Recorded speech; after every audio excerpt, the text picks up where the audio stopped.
या ठिकाणी माहिती देणं माझं क्रमप्राप्त आहे, ते म्हणजे मान्य अरविंद शिंदे साहेब असतील, प्रशांत जगताप असतील किंवा संजयराव मोरे असतील, आम्ही सातत्याने महापालिका आयुक्तांना संपर्क साधला, त्यांच्या भेटीची वेळ मागितली, त्यांनी ती दिली नाही।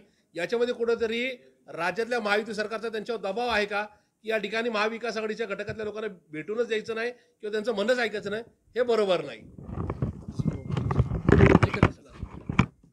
ज्या पद्धतीनं ह्या महाविकास युतीनं वॉर्ड रचना जी केलेली आहे, 17 सालचा जी वॉर्ड रचना होती त्यातच त्यांनी इंटरफेअर करून शहराच्या मध्यवर्ती भागामध्ये 3चा प्रभाग वगैरे करणं आणि जे नव्याने समाविष्ट जाणारा भाग आहे त्याच्याविषयी काही यांनी विचार केलेला नाही आहे। 1, 2, 3 वॉर्ड असे करणार ते ग्रामीण भागातले, तर त्याच्यावरती आमचा आक्षेप आहे आणि सर्वांसाठी आम्ही देखील वेळ प्रसंगी कोर्टात देखील जायची तयारी आम्ही ठेवलेली आहे।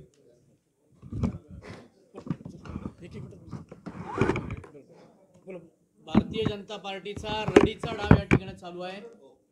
दिल्ली ते गल्ली सत्ता असताना सुद्धा महाराष्ट्रातली जनता आम्हाला निवडून देईल की नाही ही भीती मागच्या लोकसभेपासून त्यांना वाटू लागली आहे।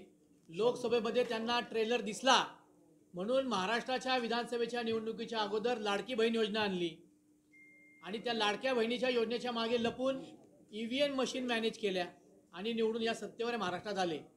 पुन्हा एकदा महाराष्ट्रामध्ये पुणे महानगरपालिका असेल, इतर महानगरपालिका महाराष्ट्रातल्या असतील, त्या लिंकायच्या आणि लढायच्या कशा यासाठी आता प्रभाग रचनेचा आधार या ठिकाणी त्यांनी घेतला आहे।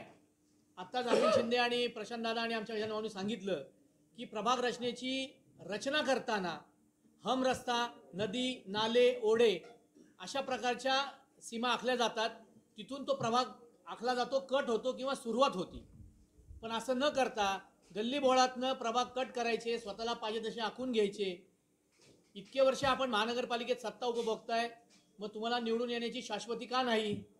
म्हणून हा आधार महाराष्ट्र राज्यामध्ये, दिल्लीमध्ये आपले सरकार आहे, निवडणूक आयोग आपल्या हातात आहे, EVM मशीन आपल्या हातात आहे, तरीसुद्धा भीती वाटते म्हणून प्रभाग रचनेवर फेरफार करायचा। जसे यांनी सांगितल्याप्रमाणे आयुक्तांची वेळ मागितली, मिळाली नाही। आंदोलनाच्या माध्यमातून आम्ही आमचा आवाज उठवू आणि हा आवाज जनतेच्या माध्यमातून आणखीन सरकारपर्यंत पोहोचवू। दुसरा एक विषय थोडक्यात सांगतो। काल यवतला जे काही झालं हे नियोजित भारतीय जनता पक्षाने स्पॉन्सर केलेली दंगल आहे आणि ही निवडणुका आले की भारतीय जनता पक्ष अशा पद्धतीने करते आणि पुणे शहराचं सुद्धा वातावरण आज बिघडवण्याचं काम करत चाललंय। अशा सभेंना पोलीस परवानगी देतेच कसे? आणि पडळकर असेल इतर चितावणीखोर भाषणं करतात, त्यांच्यावर एकही गुन्हा दाखल होत नाही आणि एखाद्या पोस्टवर दंगल घडते कसे? इंटेलिजन्स ब्युरो जातो कुठं? म्हणून ही सगळी सुनियोजित भारतीय जनता पक्षाची दंगल आहे, भारतीय जनता पक्षाचं स्पॉन्सर्ड दंगल आहे अशी आमची ठाम भूमिका आहे। लवकरात लवकर होम मिनिस्टर असेल, मुख्यमंत्री असतील, त्यांनी पडळकर आणि त्यांच्याबरोबर ज्यांनी चितावणीखोर भाषणं केली त्यांच्यावर गुन्हा दाखल करून पुण्याचं शांतता अबाधित राहावं म्हणून उपाययोजना केल्या पाहिजे। हे बघा, पुणे शहरांनी कधीच जाती आणि धार्मिक दंगल पाहिली नव्हती।